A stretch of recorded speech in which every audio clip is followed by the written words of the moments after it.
Hi and welcome to the Village Traders Podcast. I'm your host Njabulo Nsibande. This podcast is aimed at helping new and experienced traders navigate the market and learn from other traders. Happy New Year! This is episode 30. My guest today is Simon Brown. Please do enjoy our conversation. Happy New Year, Simon. Welcome to the show again. Thank you for borrowing us your time. How have you been? How was the holidays? Njabulo, Happy New Year to you, to listeners. I've never met a holiday I didn't like. And as I say that, I wonder if maybe, no, I've always liked the holidays. It's been a good year. I mean, we're back at work this week, and it's weird because I so log off over holidays. It's like when we signed up on Zoom, I couldn't work out how to connect my earphones and random stuff like that, which means it's been a good holiday. It means I didn't work, which is what it's meant to be. Yeah, you were well rested. Yeah, no, I mean, I've got to retrain myself. It's the same with my show at MoneyWeb in the mornings. It's like there's things that I used to do every single morning, and I just forgot about them. And my producer this morning said to me, like, what about your Q&A? I'm like, oh, I forgot about Q&A. Okay, we'll get to that tomorrow. Yeah. Hopefully 2021 will be a much better year than 2020 had been. Yeah, look, if nothing, I suppose in some senses, I mean, particularly with the pandemic, we know what to expect, which is better and worse. But I think also just generally, my sense is just from globally geopolitical markets, etc. I don't know we're going to see the returns we saw last year, but I think we're in a much more comfortable space. Some markets are looking deeply expensive. We were just chatting before you hit the record button about our local market, and you know the top 40 looking very strong. And potentially got a head and shoulders there, reverse head and shoulders to 75,000, which would be an epic year. Yeah. Hopefully that would be the case. Yeah. So the last time we spoke, you were set to reflect on the year and on the trading over the holiday. Are you dropping some stuff or continuing with some stuff this year? So I did that, and I do it every year, you know. And this year, perhaps, or the holiday just passed was very different because you and I had been trading equities, and as I kept on saying, I had not traded equities in well over a decade, and it was a whole different ball game for me to try my hand at equities and stuff, and it did okay. I lost money over the 5 months we did it. But I kept the account intact. We've talked before.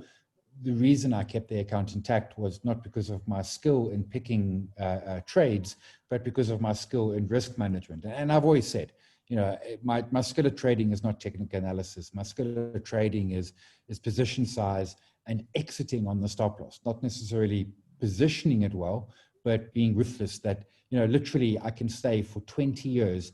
Every single time a stop of mine has been hit, I exit the stop, and that's a huge deal. And of course, the platform we were using, the ThinkMarkets, it's got a automatic stop, and that has worked so that it makes the stop loss discipline a whole lot easier. But I remember when I came into this, which we started off in August, me and you with those weekly webcasts and all. When I came into it, I had a couple of reasons why I had stopped trading equities, and they were single event risk, and certainly I got taken out on a couple of those. The worst was Aspen, where I was short. They made an announcement, the stock bounced, stopped me out, and then proceeded to collapse. And my short ultimately played out, but of course I was long since stopped out of the trade. So the single event risk exists, and I don't like it. The other one, which is a much smaller issue these days, perhaps, was much bigger when I was working back at Standard Bank, is just disclosure. I publish my portfolio publicly on my vanity website, and I always disclose what I own. And with the trading, it started getting a little bit more tricky and messy and complicated. It's one thing to say I interviewed Charles Savage, and I say up front, disclaimer, I own Purple shares. It's going to be weird one day when I interview Sim Shabalala and say, look, disclaimer up front, I'm short your shares on CFDs. And I hadn't quite resolved that one. And then the third issue is time. And I have to be honest. And let's be quite clear about this. Me and you have, to degrees, been working in partnership. We will alert each other to breaks, and you know more or less what I'm looking for. So sometimes I would miss something, but you would say to me, "Hey, what about that one?" and the like. But equity takes time, hey? And let's be clear. By the time, maybe it's half an hour, 45 minutes a day or something. And it's not that I don't have half an hour or 45 minutes in a particular day, but I had forgotten the amount. My system, you trade it, it's called the lazy system because I want to put as little time as possible into the whole process of the trading. I want this to become, and it sounds wrong, but I want it to become easy money, not hard money. And I get that there's a lot around training, and I also get that I've got 25 years experience, so I've put a lot of the early days into it. But I excuse me. So, I mean, the short version of that long piece is that my sense is there are three key thoughts that came out of all of it after my three key challenges, being single event risk, disclaimers, disclosure, and the third being the time required. And I think that the biggie for me is that I don't know that I'm an equity trader, and that truthfully I think I want to just go back and be my index trader, which I've always done, although I've done it in different ways. I've done, more recently, last year, I haven't yet started this year because volumes aren't yet back on the Aussie futures. I've been trading Aussie futures pre-market. Prior to that, I've done the 721 way back, what that was 15 odd years ago. I've traded my lazy system, but I think I want to focus more on indices. I like them. There's no disclosures required. There's a lot less of them that I need to track. I can pick up a list of 10 or 15 indices and just track those and keep an eye on them, literally a couple of minutes every day, and a much smoother, less volatile journey, less single event risk. And I note, last Wednesday when the US Capitol was being invaded, the US markets, they dipped down a bit, but not a heck of a lot. And in fact, they closed the day well off the lows, and sort of continued Thursday, Friday to make new all-time highs, sort of unconcerned about what was happening. That said, what my thinking is, and I'm still chatting with Redwan from ThinkMarkets about stuff we can do and the like, and then me and you need to have some conversations as well. I almost, part of me, I suppose the thing is, I enjoyed the 5 months trading equities, which is the weird part, notwithstanding my comments of what I disliked, notwithstanding the time pressures, there was something to it which I did kind of like and enjoy. And I don't want to, in the immediate, sort of walk away from it. And I'm actually having some conversations with some folks around sort of perhaps a more fundamental technical sort of blend and the like, because of course I write for FinWeek, and I do equity recommendations for FinWeek based very much more on a sort of relatively short-term fundamental view. So like a 1 year outlook, etc. And they actually do really, really well. I mean, if I went and crunched my numbers for the period for last year, and it was a solid return, and I'm forgetting, but if I think if I put equal weight money into each, it clocked me in at about 30% for the year, which is a chunky return. So I'm wondering if perhaps staying with equities, but maybe doing a little bit different. And I'll tell you what I mean by the little bit different. The way my portfolio has always been structured, at the bottom, I've got my ETFs, then I've got my long-term death to us part. Those collectively are now almost 85 odd % of my entire portfolio. Then I've had my second tier, and then right at the top is my trading index, be that whatever.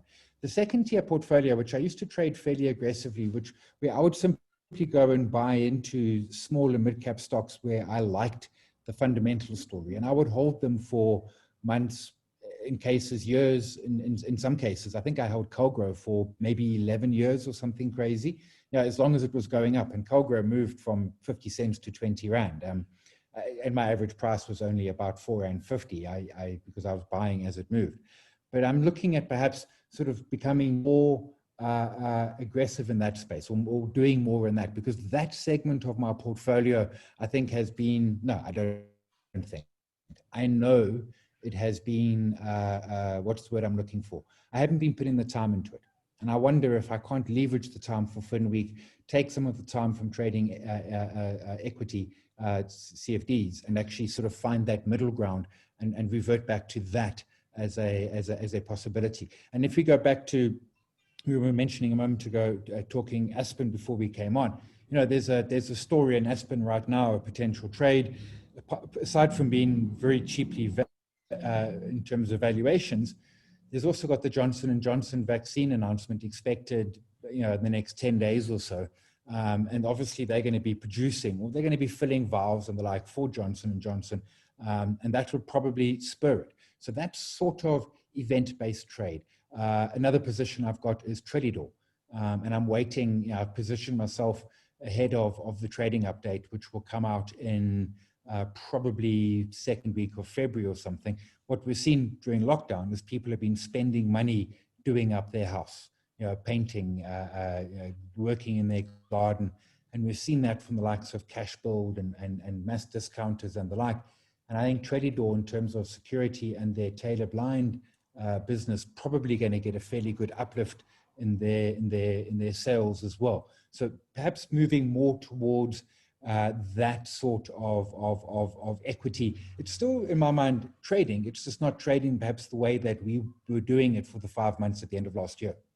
Okay, so when if you're trading if you take a blend of a bit of technical and a bit of fundamentals, are you going to still be geared, or you're going to just non-geared? So that comes to the crunch question, and I think I would probably do it geared anyway, and I tell you why. So let's say, let's just take a hypothetical amount. Let's say I've got 100,000, okay, and these trades typically run a couple of months, and I'm going to focus on perhaps slightly shorter term. I don't want to trade that runs 10 years. Okay, I've got nothing wrong with 10 years. It's just, a 10-year trade you cannot do geared. But if I've got 100,000, let's say hypothetically, and I put that into stocks, that means I can take 10 positions, 10 grand each, and there's, or maybe 5 positions of 20 each, whatever the case may be. And that's perfectly fine. There's nothing wrong with it. But if I just gear it ever so slightly, instead of 100,000, I gear it to 200,000. And that makes a fundamental, of course it does. It literally doubles the return. So it's a great question you ask, in the sense of, why don't we? And I remember way back in the day, and now we're going back to 2004, 2008, that sort of period. Obviously, warrants, which are options, were a big thing on our stock market. But there was also something that was called share installments. And they're kind of like a warrant, but basically they would be a share, or an installment on the JSE, and it would be issued over the normal companies, whatever they might be. And it just gave you a gentle gearing of about 1.8 times. So you weren't going, crazy, 5, 10, 20 times geared, just a little 1.8 times geared. And I remember I used to really, really enjoy those. They used to have 1 year life duration. So you typically had time on your side, time decay, which is a function of option pricing, of the Black-Scholes pricing, and essentially the theta is still there, but the time decay is linear, as much the same as it is within the geared space. So the trick is let's say you take 100,000 and you gear it to 200,000. You've essentially borrowed 100K, which means you're going to pay interest. And let's say you're paying 10% a year. It means I'm going to pay 10,000 interest for the privilege of having 200 instead of 100, which means, my first 10K of profit every year, I have to then pay away to the provider. But that to me seems fine, because if I've got 200K, 10K is 5%. That's not a horrendous amount. I mean, it's not nothing. Let's not kid ourselves, but it's 5%. And it means if you grow the portfolio 30, you end up with 25 instead of 30. But if I hadn't geared it, I would have only grown at 15%. In other words, as long as things are broadly working, a little bit of gearing, and even the cost of that little bit of gearing, still leaves me ahead of the curve. Yeah, and some dividends would be compounded as well. Yeah, that's a great point as well, because of course you get the dividends on the geared position, so you get a little bit of extra dividend as well. So my sense is that because, and I kind of alluded to that, my second tier portfolio, which I used to be very much active in during the 2000s and sort of early teens, over the last sort of 5 or 6 years has kind of got lazy on me. And I don't know why. I've been trying to ponder, what was the reason why? Because it's been sitting in a majority cash for at least 5 years now. And I can kind of see when that happened. As I said, it was around 2014, but I don't know why it happened. I don't know why, suddenly, and I suppose it's like, when you pick up a bad habit, it happens slowly, and then one day it's just now your habit. And this obviously just started happening slowly, and then kind of one day was now a habit. And so, one of the things that came out of my thinking over the holiday period was, I want to undo that. I want to get back to that sort of what I call the second tier. And the second tier is typically sort of it's your non-top 40. So it's your mid cap, it's your small cap. It's probably a universe of about 100 shares. One of them right now would be, there are a couple I hold at the moment. TradingView being one of them. Purple to a degree, Purple Capital, which is obviously easy equities, being another in that space. So there's a fair bunch there, and there's enough to trade, and there's enough to actually work with. The problem is will they all be available on the platform? And the answer is no, they won't. In other words, sometimes I will want to go and buy TradingView, and my provider is going to be, dude, TradingView, never heard of it. That's fine. In which case, I can then just go and I can just go and buy it in vanilla. Others in that space is Nsibande, Stillwater, Pan-African, Long for Life, and Coronation. Yeah, I tried looking for Louise. It wasn't there. Yeah. So that is perhaps the bigger risk. And, that's any platform that you look at. That typically the CFD platforms don't have those sort of second tiers. But that's not the end of the world. I mean, that either means in the case of, if I'm looking at those, and I'm quickly checking now, how many of them do they have? Do they have Pan-African? Nope, so they don't have Pan-African. Obviously, they have Nsibande. They have Coronation. I can't imagine they have TradingView. Nope, they don't have TradingView, and they won't have Purple. So maybe it'll have to actually be a blend of where some of them, where I will gear the position. And that's maybe not a bad thing, because what it means is I'm gearing the ones that aren't available are typically those stocks that are much lower liquidity and perhaps shouldn't be geared. So Nsibande and Coronation have got good volume going through, good liquidity going through. So maybe those are the ones that you gear a bit, and then the others which you can't, you just take straight equity. Got you. So if you're trading fundamentals, and I know you as a king of stop loss, how do you set the stop loss? Do you set it based on the change in the fundamental story, or do you set it based on price? I typically set it I watch the chart, and typically what I'm doing is I'm looking at weekly, and in many cases actually at monthly charts. So I've got a significant zoom out position in that sense. But then it's more than anything, it's going to be a fundamental perspective and take it on that regard. The trick with fundamentals, of course, is that they change slowly. So some fundamentals change quickly. I mean, for example, let's take a mining stock. I can watch the gold price, but it's a whole different game in terms of practically watching it and knowing what the implication will be.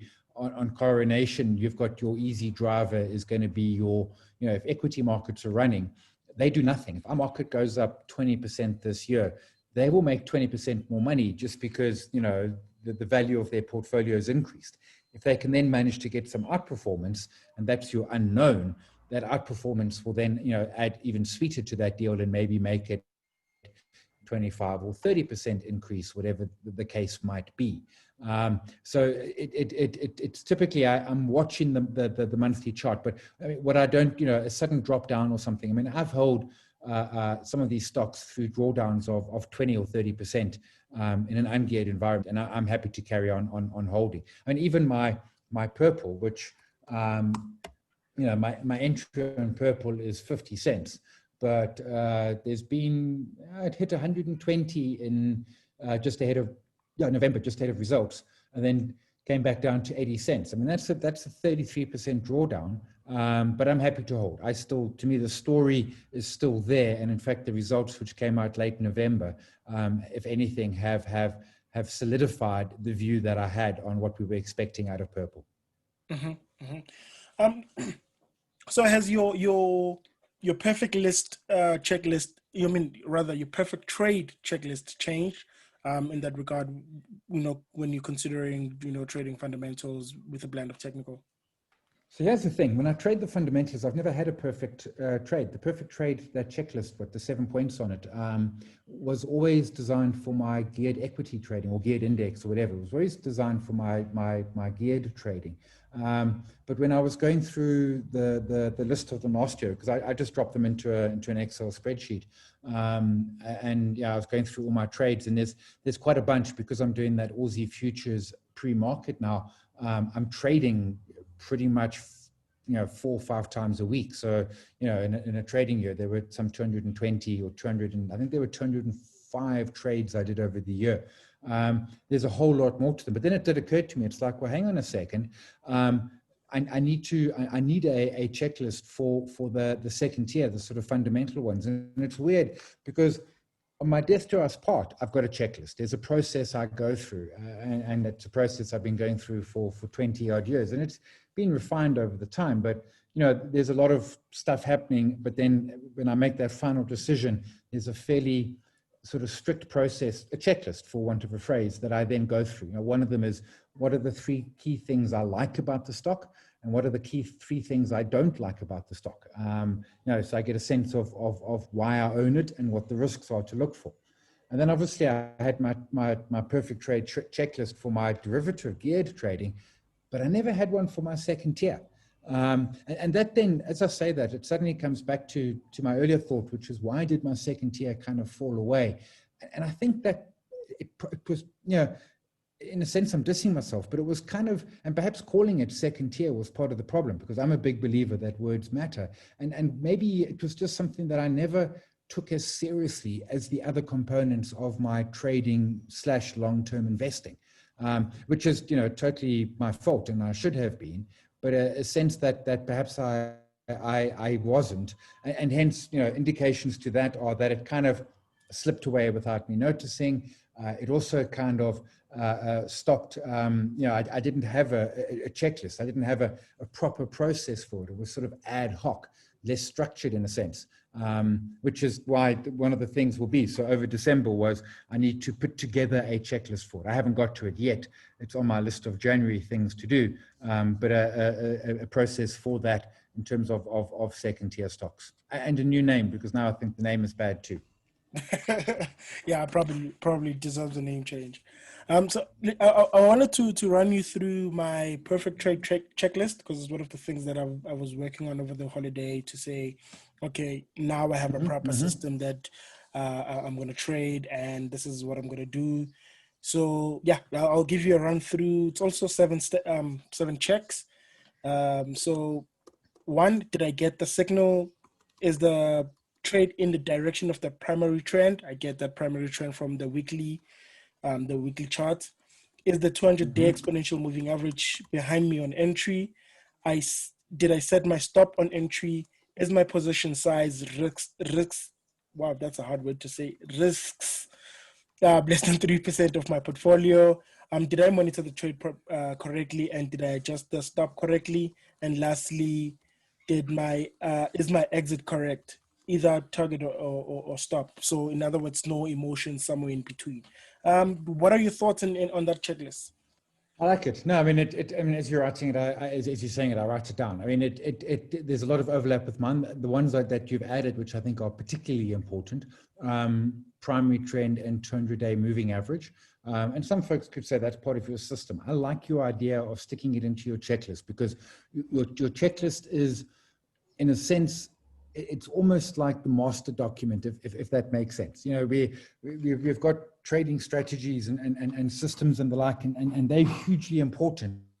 But the checklist is kind of, it's almost checking in on us rather than checking in on the system or the trade or something like that. So we need to put bits into the process that therefore actually work to discipline us and to keep us in the straight and narrow, which is why I like the direction of primary trend, 200-day moving average. Yeah, and then, position size. Monitor, is accordingly adjust the stop loss. Now, adjusting the stop loss correctly will be potentially different if you're trading multiple strategies, and that's why it's skewed there. Also, you exit, because as you say, exiting at stop is one thing, but also there's target exit. So what about that at the same time? Now, I think that's perfect. Is it also 7, 2, 4? Yep, it's 7 as well. Yeah, and with the adjusting of the 8. stop. No, it's 8. No, the monitor. I mentioned monitoring and stop loss adjustment and on the same line, but yeah, it's Gotcha. basically Okay. yeah. Yeah, So yeah. with in terms of adjusting the stops, I just want to make sure that every time I change my stop loss, it's in the direction of the trade and not against it. Yeah, and it's also it's and it's one of the things that I fell foul of last year with the trading equity CFDs was too aggressive on my stop loss moves, and it hurt me sometimes. Yeah, sometimes it benefited me, but over the 5 months of trading, it definitely hurt. And stop losses is something which, it's not just that we need to have a stop loss. That goes without saying. But the next 2 challenges, which are absolutely huge challenges, is where to position it and how to adjust it. And those are hard. And coupled with when to take money and profit, I think those are probably the 3 hardest components of trading. Yeah. And perhaps what I should add on the checklist is the stop 2 8R away, at least 2 8R away. Yeah. So that would fit in. I mean, that would fit in with monitor and have correct setting the stop correctly. But yeah, and I like that 280. We were talking just before we came on. So I entered a trade on long Standard Bank and Telkom, and I entered those trades respectively 4th and 11th of November. Sorry, yeah, Standard Bank and Telkom. Respectively 11 and 4 November, so 2 months and a bit ago. And I'm still in both trades. And that's because I've resisted the temptation to do anything crazy with my stop loss, because the trades haven't been going crazy. They've been muddling along. They're going in my direction, but they're very much muddling along, etc., sort of sideways. And if I had been more aggressive on my stop, I would have been out of both of those trades. And in fact, the Telkom one came very, very close in late December of getting stopped, as did the Standard Bank one. So give them Standard Bank. I have moved to stop loss. No, so the Telkom I moved to stop a bit, but to be less aggressive. And I get the temptation that once we're in the trade, we want to move that stop loss in our direction as quick as possible and as much as possible, because it's kind of like either reducing the potential loss from that initial, as you said, 3% down to 2 or 1%, or when we're in the profit, what it starts to do is it starts to drive it and in essence make the lock in a profit. But the better way to trade is to actually give it some space and say, you know what, let's rather hang on and see how this goes. Let's not get too carried away. Yeah, and my method around adjusting my stop is quite simple. Once we get a bit of a pullback, I'll pull my stop to the low of that pullback after we break above the high that came from that pullback. So I kind of use higher highs, higher lows type of setup to adjust my stop. I don't rush it. Because I have trades that have taken since August. I mean, my Distel trade, yeah, that comes from August. Okay, let me write. Yeah, Foschini and still Distel. muddling along. They come from August and they're still muddling along. Also, African Rainbow coming in from October. I'm still holding it. Yeah, that was one of the things that did surprise me last year with the CFD trading, was that I had thought trades would be shorter duration. I remember in one of the first webcasts we did back in August, and someone said to me, how long do you think the trades will be? And I said, 3, 4, maybe 5 weeks. And that was wrong. I mean, sometimes you, particularly on the loser side, sometimes they're really, really quick. But otherwise, broadly on the winners, they pretty much take some time. They need some time to mature. Yeah, and that did catch me by surprise. So, do you have any New Year's resolution? I mean, I'm checking this. No, so I mean that. No, just quickly back to that point. I mean, I'm looking at my winning trade. So one of them, which was Discovery, was very quick. It took took exactly 2 weeks. The other winners all took in excess of 5 weeks. All of them took more than 5 weeks before they actually generated a profit for me. Yeah, so onto the New Year's resolutions. I mean, no, I'm not a big New Year's resolution type of person. But I mean, there is one in a sense, and I've very much alluded to it over the chat we've been having so far this afternoon, which is to get back into that small and mid cap more actively and become, get back involved in that as well. I enjoy it. I'm kind of doing a lot of the work already, just in my media work, my Fin Week, my interviewing CEOs on MoneyWeb and all of that sort of thing.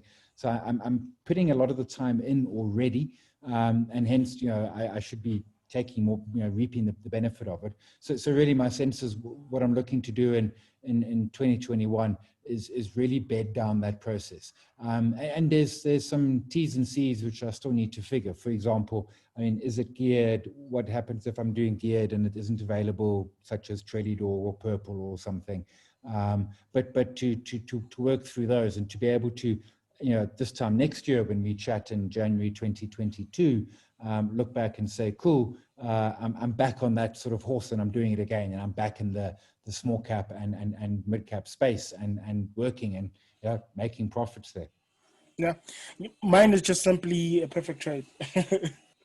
Yeah, look, that always. I mean, every time I do a perfect trade, my next target is to do one more perfect trade. And because of my frequency of trading, I've now done, like, I forget the exact number. I think it's 400 and something perfect trades. But that's skewed by the fact that I did 200 last year. It took me almost a decade to get the first 200. Yeah, I actually had my first perfect trade based on this checklist. I think sometime last week when I got stopped out of British American tobacco. There was a small bearish flag there that I entered. Ah, Unfortunately, a okay, perfect trade yeah. was a loss, but that's neither here nor there. Yeah, and that's the key point. And your list of what makes a perfect trade, at no point does it say, did we make money? It's always just a case of, did we do the right thing? As long as we're doing the right thing, the money will come. But, any one individual trade might not be a profitable trade, even if you do it well.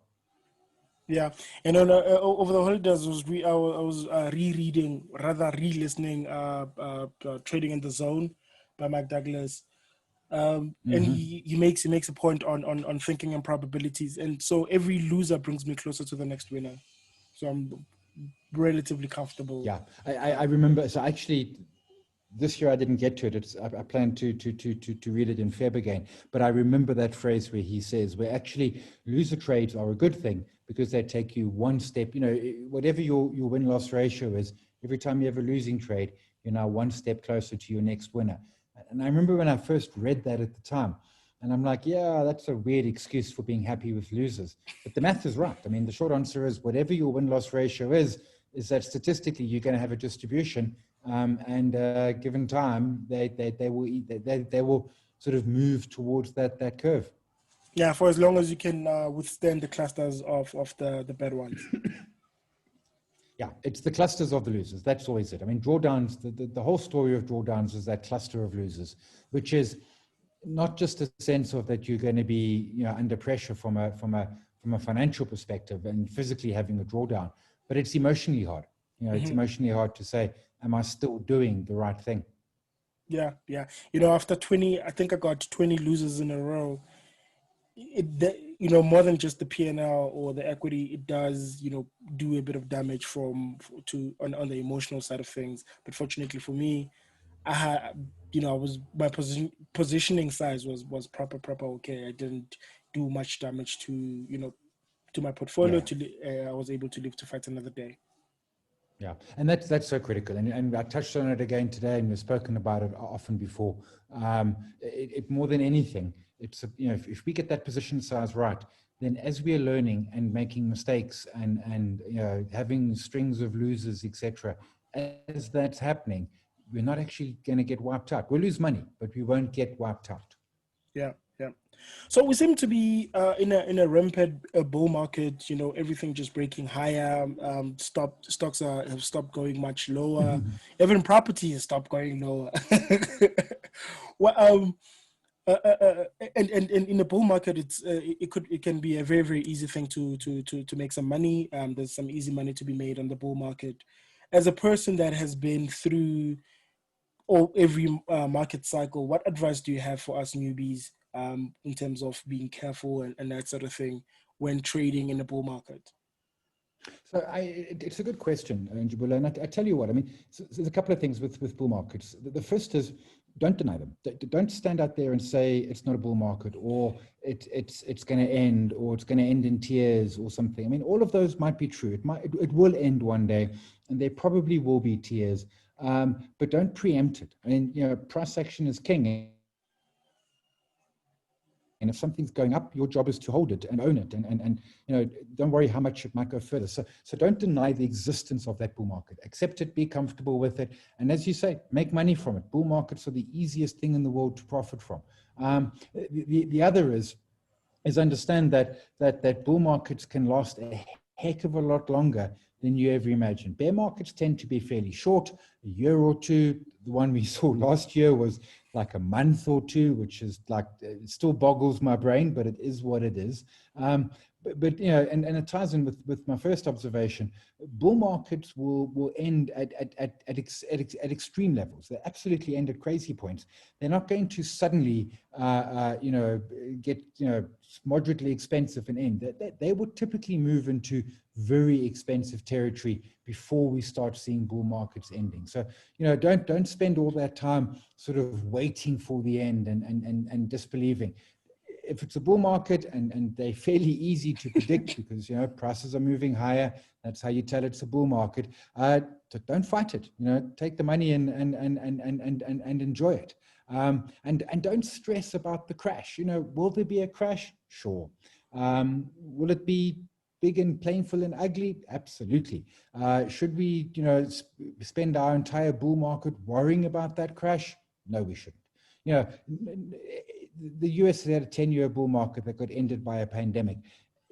I know people who, in 2015 were starting to say, oh no, this is too much, too far. I must take my money and exit.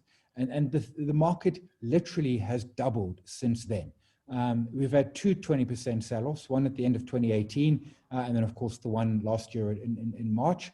The key thing is don't fight it, enjoy it. And yes, you can perhaps make a brilliant argument on why the market is irrational and prices are wrong. But if they're going up, that's all that matters. Yeah, and then they can be irrational for far much longer than they can remain liquid. Yeah, and my biggest challenge, and this goes back to the 98 collapse and as well as the .com implosion. There were two mistakes that I made. One was, so certainly in the 98 and the .com, is I didn't believe the bear market was over, and the bear market was well over, and the price action was absolutely telling me, but I couldn't believe it. I still had a fundamental view which said this is nonsense, and I shook that off. And certainly I caught the bull market very quickly last year and again in 08, etc. The other one I had was when the bull's running, I start to get worried and I start moving into cash in an upward moving market. You don't do that. You go to cash, or short in a downward, in a falling market. And I did much better in the 2008 collapse. That was my sort of first time I got it right. And understand, my first collapse was 87, then 98, then 2001. Then 08, and then last year 2020. So I've been in 5 of them now.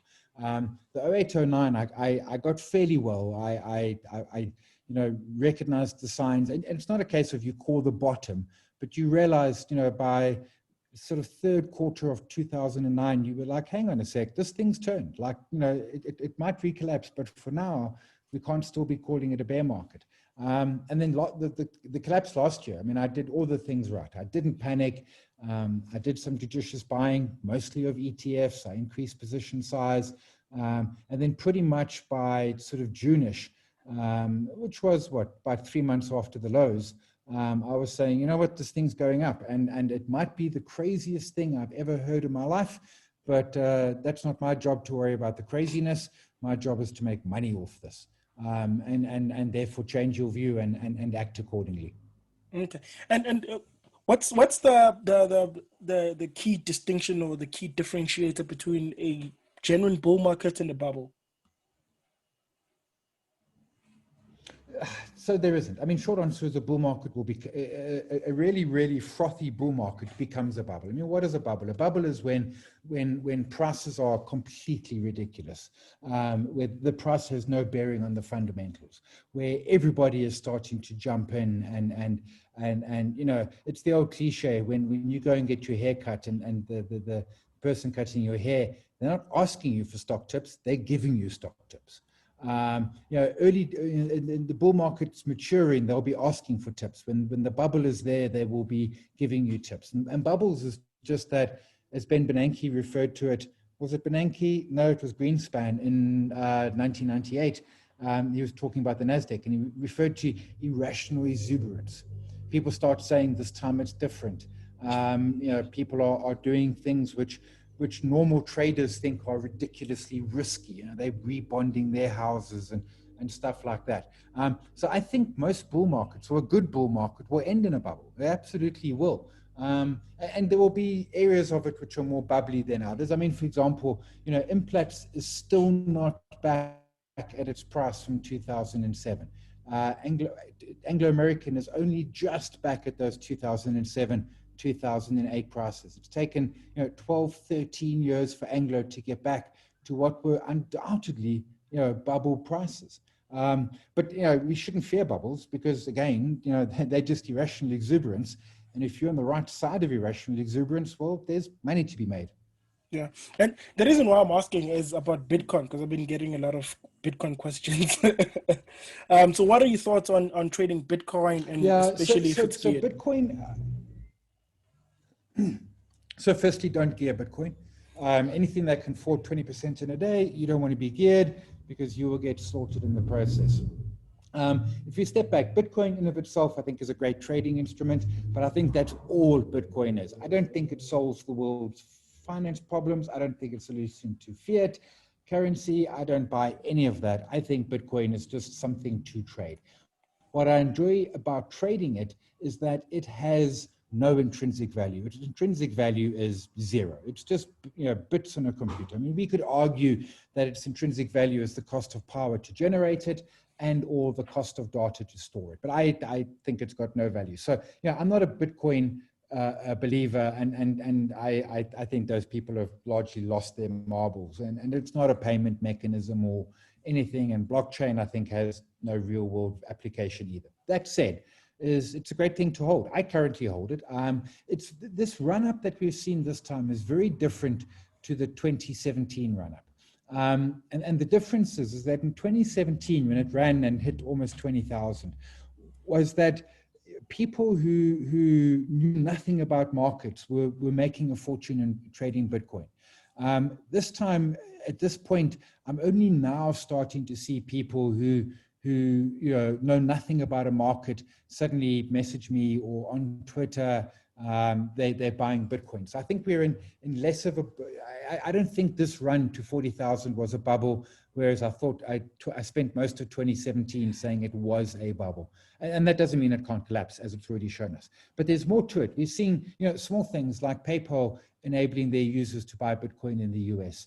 We're seeing a bunch of companies turning their cash on their balance sheet into Bitcoin. I mean, if I were a shareholder, I would be hitting them over the head. And I know that they've made money, but it's deeply risky from a bunch of different ways. But be that as it may, I mean, I will see how it goes. I mean, I would expect. So, I mean, yesterday, which was Tuesday, it was what 42,000 beginning of the week, almost 30,000, and now today, Wednesday, floating around 35. Let's see if it starts to settle. I am long some at 204,000 Rand because I buy it at Luno, so I've got the Rand price. I haven't taken my profits yet. If we start to see more weakness, I will. But I think we can perhaps expect some consolidation around these levels and then off to the races again. So Bitcoin's great, but Bitcoin is purely out and out. It's either a trading instrument or it's something where you buy yourself some Bitcoin and you put it away and you literally come back to it in 20 years and see what's happened. But, not your grandmother's pension or anything like that. This is not for widows and orphans. And the 20-year view is that, with the JP Morgan, you've got a price target of 146,000 US dollars, etc. If some of those crazy price targets, and let's be clear, I remember a conversation about 5 years ago with a $50,000 price target, and that seemed crazy. If you put a couple of thousand into it and Bitcoin goes to $50,000 or $100,000 or $1 million, you're going to do perfectly well from it. So either put it in, ignore it, leave it, see what happens with it, or sort of trade it. But geared. I've traded Bitcoin geared before, but my average trade duration at that time was 3.5 minutes. In other words, you don't even blink while you're in the trade. Yeah, that's. I don't think I'll ever survive scalping anything, for that matter. Yeah, no, I was doing what I call my hippo crocodile. If you look at the bids and offers and the volume, and suddenly the one side is giant and the other side is very, very small, and that's the hippo coming for the crocodile, and the hippo will swallow the crocodile.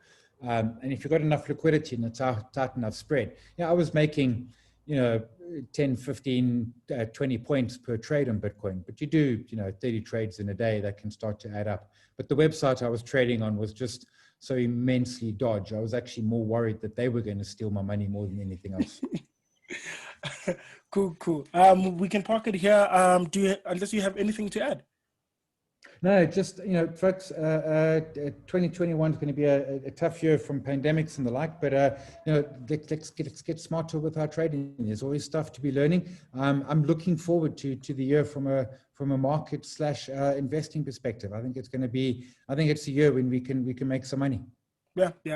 Hopefully it's a great year. It should be better than 2020, which weirdly 2020 ended the year green. Yeah, I mean, from I actually had a good business year and a good portfolio year, but man, it's the hard lockdowns and the no cigarette sales and stuff. That was hard. Yeah. We'll park it here for today. Thank you for hanging out with us. Be sure to join someone and myself at the ThinkMarkets webinar every Wednesday. Tonight, as you're listening to this, link to that top in the description and the show notes below. Thank you. Happy New Year. Trade well, trade disciplined. Check you again next week. Cheers.